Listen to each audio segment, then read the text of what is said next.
Hannah's Christmas tree certainly puts this one to shame, doesn't it? I know. I don't know how she got that in there, to be honest. So, talking of Christmas, quite literally the biggest meal of the year. On Saturday, millions of us will tuck into our traditional Christmas dinner. Yeah, for those involved in cooking the turkey or something else, it can be pretty stressful. The Nine's Isla Todd has been out and about in Inverness as folk gear up.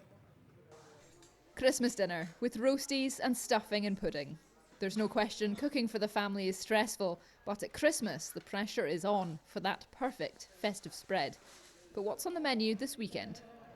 Well, I'll be being treated by my daughter. My husband and myself go over to Grandtown, to my daughter's house, and her husband does all the cooking. Probably just gonna cook a dinner and then have a few drinks and get more older.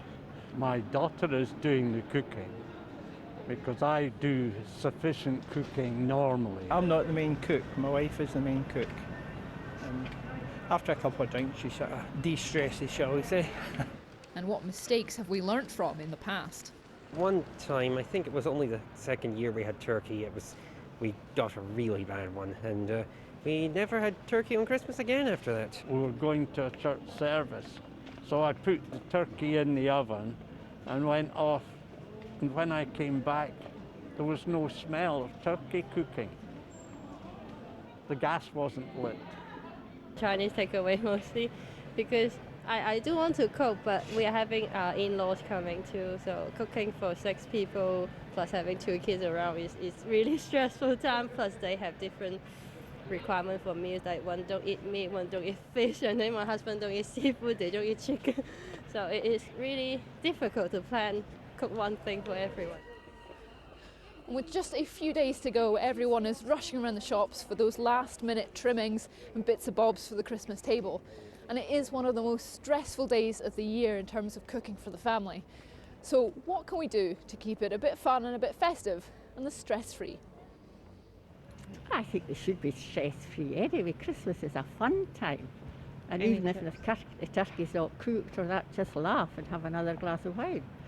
Just make sure if you're stuff to defrost, make sure you defrost it properly, and using meat thermometers. Well, it's actually advice for the guests that are waiting. I would have Billy Connolly on the TV or something like Still Game, something that they would laugh at, because it really lifts up their emotions and calms the energy. Preparation seems to be key, but also not taking yourself too seriously when things inevitably go wrong. Isla Todd, BBC News, Inverness. Well, if you need some last-minute hints and tips on Christmas dinner, we have 2 experts joining us now to answer some of the questions you put to us earlier. We've got Gary McLean, who was Scotland's national chef in 2017, and he's won MasterChef The Professionals. And we also have Cynyac McLeod, better known as the Hebridean Baker, in his great hat. You may have spotted him on a couple of other festive programmes this year. Cynyac, start with you first. A few viewers have been in touch asking how you manage with the sheer magnitude of Christmas dinner. Should it be split into stages? What's your approach for it? See you all. Making it into stages and preparation is absolutely key. You can imagine for me the most important part is the desserts. So as much as possible preparing them the day before and just having that last wee twist just before you put it on the table is the perfect way to do it. Cynyac, I'd love to be saying that I listen to your every word there, but I'm so distracted by your dog staring down the camera. Shortis is so disappointed he didn't win Dog of the Year. That's why he wanted to come and see if he can get an early application in for next year. We have been getting some questions in from viewers today. Let's have a listen to the first question. We'll get back to the serious business. I would like to maybe ask them for a new recipe for Brussels sprouts, please. Right, so Gary, I think that's probably one for you. What's your take on that? Yeah, well, I'm kind of famous for not liking Brussels sprouts. I try everything I can to make them edible. My whole family loves them. I did a dish last week, and I did panko crumbed Brussels sprouts with Parmesan cheese, and they seem to go down well. And again, really easy, loads of texture and something different. Okay, good advice there. Let's hear another question from Inverness. This one about, I think, dietary requirements.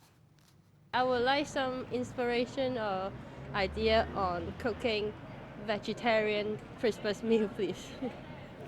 OK, Gary, we'll throw that one your way again. Vegetarian tips. I think it's a good time of year to be vegetarian because all the sort of veg that we traditionally have and we've got big flavours of sage and there's mushrooms and there's parsnips and the roast potatoes and stuff. It's all there. I've noticed this year the Wellington has come back in every form possible, from mushroom to cauliflower to broccoli. So that tends to work if you've got the energy to make a Wellington. But I think the main thing is with any of that is getting loads and loads of flavour in, roasting your veg and making use of those hard herbs like sage, thyme, rosemary. And you could probably get something that's very, very reminiscent to a traditional Christmas dinner. And Kanya, I don't know about you guys, we were talking about it in the office today. Normally, by the time you get to dessert, no one's interested because they're absolutely full from stuff in their faces all day. How do you make the dessert stand out, since you're the expert in that field? Well, you're in the wrong house for sure then if you're not interested in dessert. This house definitely is interested in dessert for sure. Well, for me, I think the classic recipes really work. Shortis is off to make one now. I love a tipsy laird, a classic Scottish trifle with raspberries and whiskey, and then the beautiful custard, and then of course that whipped cream on top. And to me, you just can't go wrong with that on Christmas Day. Gary, I got a question for you on kind of strategy.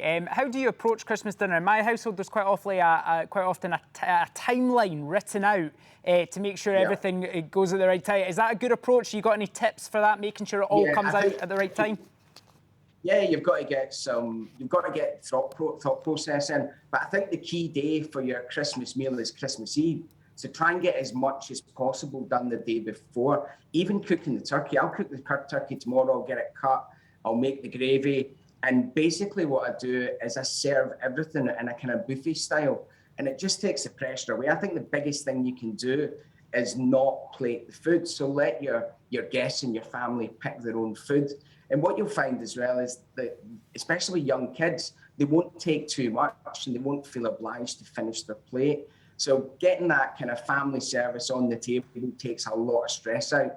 I've been a chef for 35 years and I couldn't do 10 plates of food piping hot from a domestic kitchen. It just doesn't work. So get things traded up, big platters, get it all heated up at the same time, and it's totally stress-free, which is the most important part. Don't stress out. And just on that, I suppose that's a word of advice that we can all take. But what are your plans directly then for rustling up on Saturday, Kanya? Well, for me, it's going to be a lot from home. We're on a farm back in Lewis and a Croft, so we'll have my brother's lamb for Christmas dinner, which will be great. But as well, don't forget the drams. There's a few whiskey cocktails on the way as well, and I'm definitely looking forward to those before and after the Queen's speech. What about you, Gary, for the big day? Yeah, we're having a quiet one, and we always go traditional.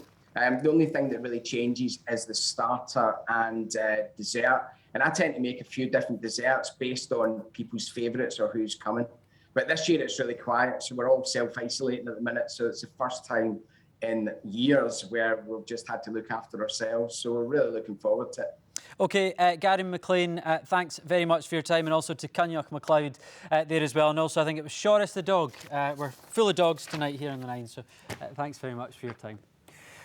Don't think I'd mind self-isolating too much if I was with a MasterChef winner, That's to be honest. True, yeah. Right, did you ever watch